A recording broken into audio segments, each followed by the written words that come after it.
Hello and welcome to another session with TrialJoin. My name is Philly. I was going to cover the basic monitoring visits in clinical research.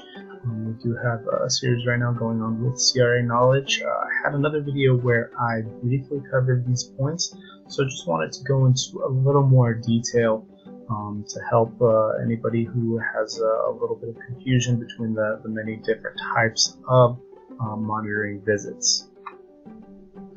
So the site selection visit is the visit in which CRA will go to a site before it is awarded a study.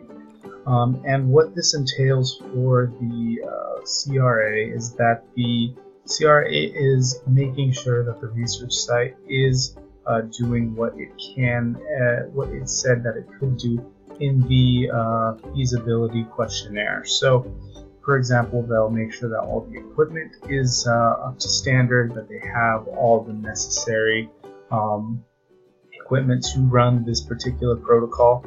They also look into the database to make sure that there are enough patients for this particular study that the site can pull from in order to meet their enrollment goals. So the site initiation visit, on the other hand, happens after the site has been selected. All the budgets and the contract has been negotiated, and basically, the research site just cannot screen until this visit happens. This is mainly the CRA's opportunity to make sure that all the paperwork is in order, all the IRB is in place to help the research site in terms of paperwork for recruitment.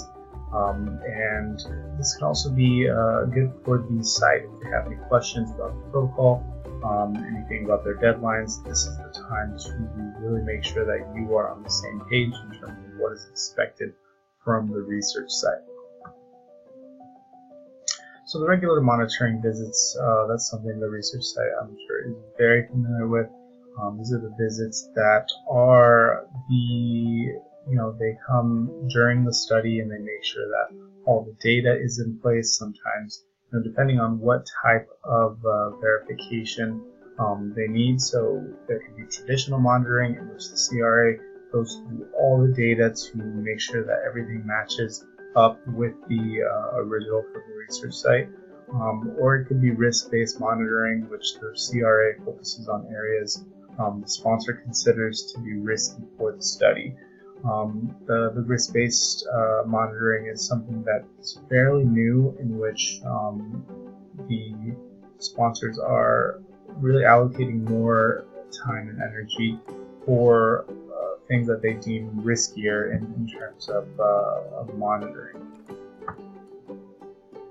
So the site closeout visit is when the study has been completed, whether the sponsor closed down that specific research site, or enrollment has finished up, or the entire study is closed down. And this is when it's important to make sure that the investigational product is back to the sponsor, the used and unused.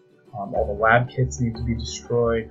Make sure that all the medical records are going to be properly stored or sent over to the sponsor. And then they need to check that the site has notified the IRB that the research the study is all finished up, and also checking that safety reports are signed, other documentation that the sponsor would need is finished up.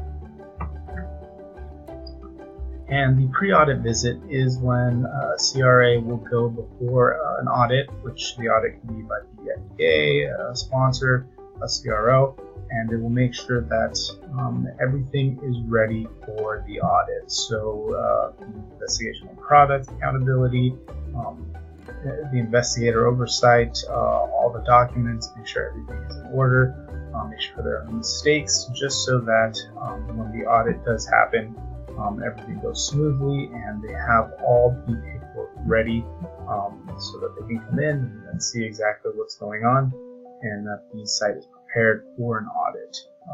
Thank you so much. If you have any questions, please feel free to email us. If you would like us to cover a specific point, we'd love to We talk to lots of research sites, and we just like to help you out. Thank you.